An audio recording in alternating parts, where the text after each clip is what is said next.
ప్రభువైన యేసు నామమున మీకు శుభములు. ఈరోజు మన వాక్య భాగము కొరింథీయులకు రాసిన మొదటి పత్రిక 11వ అధ్యాయం. ఈ యొక్క అధ్యాయంలో కొన్ని ప్రత్యేకమైన అంశాలను గురించి పరిశుద్ధాత్మ దేవుడు తెలియజేస్తూ ఉన్నాడు. దేవుని సంఘంలో ఉన్న స్త్రీ పురుషులు ఏ విధంగా ఉండాలో ఈ అధ్యాయంలో తెలియజేయబడింది. దేవుని సంఘంలో ఉన్న స్త్రీలు ప్రార్థించేటప్పుడైనా ప్రవచించేటప్పుడైనా స్త్రీ తన తలపై ముసుగు ధరించాలని పరిశుద్ధాత్మ దేవుడి నిర్ణయమై ఉంది. కొరింథు సంఘంలో ఉన్న స్త్రీల కొరకు పౌలు ఈ విషయం గురించి కొంచెం కఠినంగా మాట్లాడవలసి వచ్చింది. ఎందుకంటే తల వెంట్రుకలను బైండ్ చేయకుండా అలా వదిలివేయడం, లీవ్ చేయడం యూదుల కల్చర్లో జారత్వంతో సమానం. కాబట్టి పౌలు స్త్రీలను ప్రార్థించేటప్పుడు హెయిర్ కవర్ చేసుకోవడం గురించి ఖచ్చితంగా చెప్తూ ఉన్నాడు. మనం అనుకోవచ్చు, మనం కూడా ఇప్పుడు కూడా ఇవి ఫాలో అవ్వాలా అని. ఖచ్చితంగా ఇవి మనం పాటించాలి.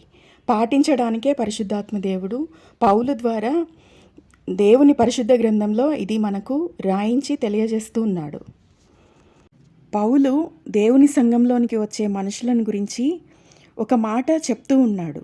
17వ వచనం, మీకు ఈ ఆజ్ఞను ఇచ్చుచు మిమ్మును మెచ్చుకొనను, మీరు కూడి వచ్చుట ఎక్కువ కీడుకే కానీ ఎక్కువ మేలుకు కాదు.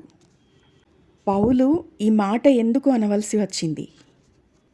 దేవుని సంఘంగా సహవాసంగా ఒక స్థలంలోనికి వచ్చిన వారు వచ్చినప్పుడు అక్కడ ఎన్నో పరిస్థితులు ఇటువంటి మనుషుల ద్వారా కలుగుతూ ఉన్నాయి.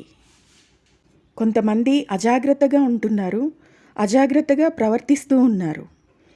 ప్రభువు యొక్క భోజనాన్ని జ్ఞాపకార్థంగా చేస్తున్నప్పుడు, అన్నపానాలు తీసుకునేటప్పుడు అయోగ్యంగా ఉండకూడదని ఇక్కడ రాయబడి ఉంది.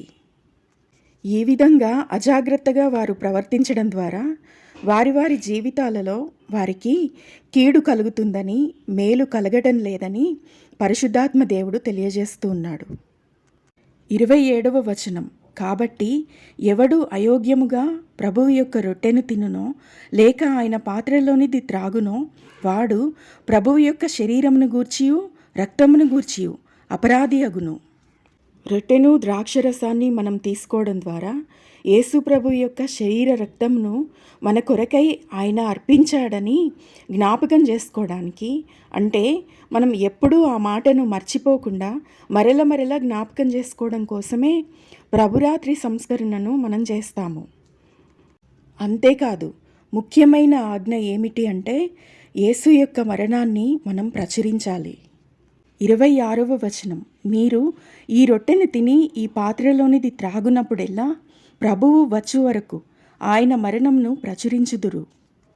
మనం ప్రభువు యొక్క శరీర రక్త విషయంలో అపరాధులం అవ్వకుండా ఉండాలంటే దేవుడు మనల్ని క్షమించినట్లే మనం కూడా ఇతరులను క్షమించాలని దేవుని వాక్యం తెలియజేస్తుంది.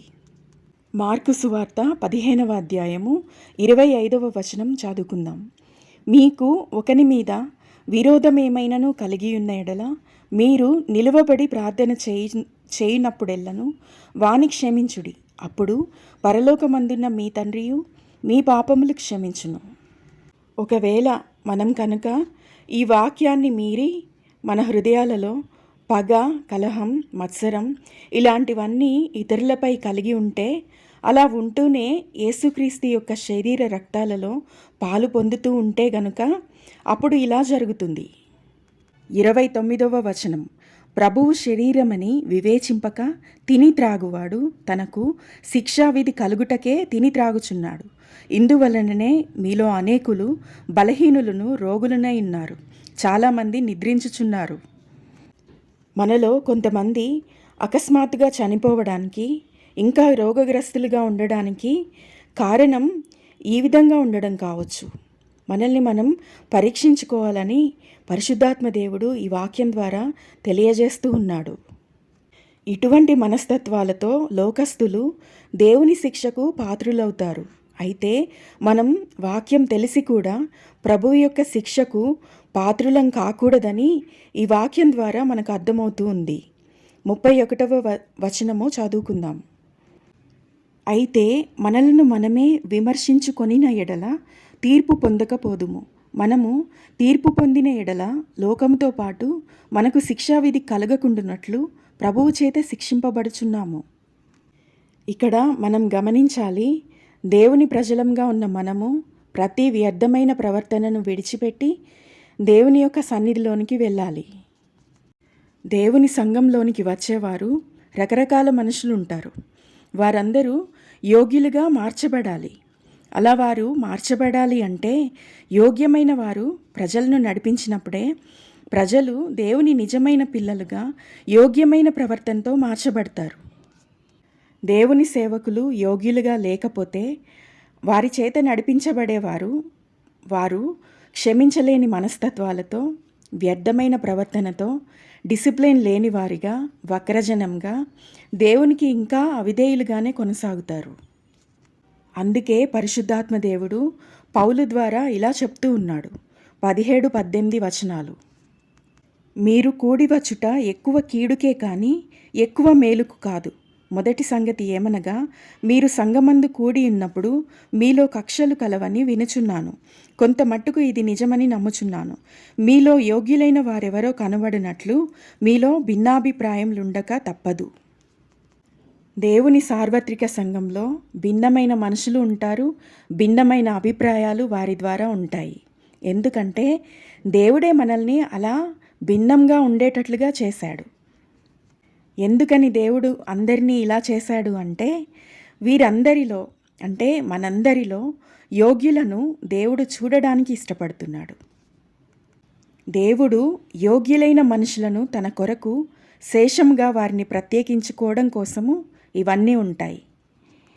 ఇప్పుడు ప్రశ్న ఏంటి అంటే, నీకు నువ్వు యోగ్యుడవు లేక యోగ్యురాలువు అని నీకు నువ్వు అనుకోగలవా? దేవుడు మిమ్మును దీవించునుగాక. ఆమేన్.